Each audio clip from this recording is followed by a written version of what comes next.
Already দেখুন হয়ে যাচ্ছে একদম নারকেল পুলি আমি অলরেডি দিয়ে দিয়েছি। তো এটাকে একটু এভাবে নাড়িয়ে দিতে হবে। আহ, আমি অলরেডি 5টা দিয়ে দিয়েছি, আর ওই ছোট্টটা আমার মেয়ের। আর এদিকে মশলা চা বসিয়ে দিয়েছি একসঙ্গে। আজকে সন্ধ্যার স্ন্যাক্স হিসেবে এটাই থাকবে। নিজের হাতে নারকেল পুরি করতেছি। তো যাই হোক, কেমন হচ্ছে অবশ্যই জানাবেন। আমি একটু নেড়ে নেড়ে দিব তেলটাকে।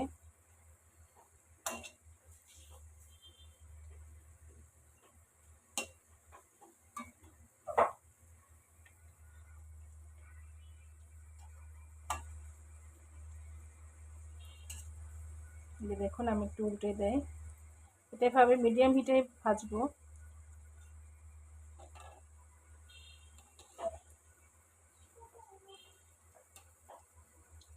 আমার সোনামার পিঠাটা হচ্ছে। আমি চেষ্টা করি বাচ্চাদের নিজে থেকে সব কিছু শেখানো, ছোটোবেলা থেকে, যেন ওরা নিজেরা একটু বড় হয়ে নিজেদেরটা করতে পারে।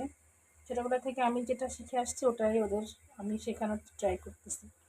তো যাই হোক, কেমন হচ্ছে অবশ্যই জানাবেন আজকে নারকেল পুরিটা।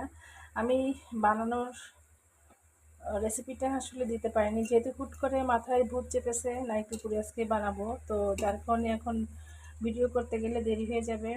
আর হাজব্যান্ডও তাড়াতাড়ি বাইরে বেরোয় যাবে।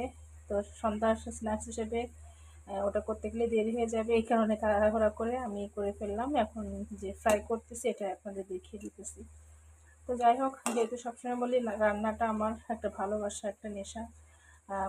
মনের মাধুরী মিশিয়ে খুব ভালোবেসে আমি রান্না করি, এবং পরিবেশনটা আমার খুব ভালোভাবে করতে আমি ভালোবাসি।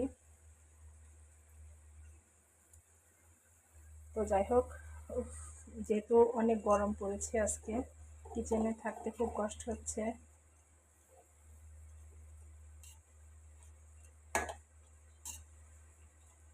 খুব মচমচে ক্রিস্পি হবে। হ্যাঁ, এটা কিন্তু আমি চালের গুঁড়ি দিয়ে করতেছি এই পিঠাটা। চালের গুঁড়ি দিয়ে করলে পিঠাটা খেতে খুব মজা হয়।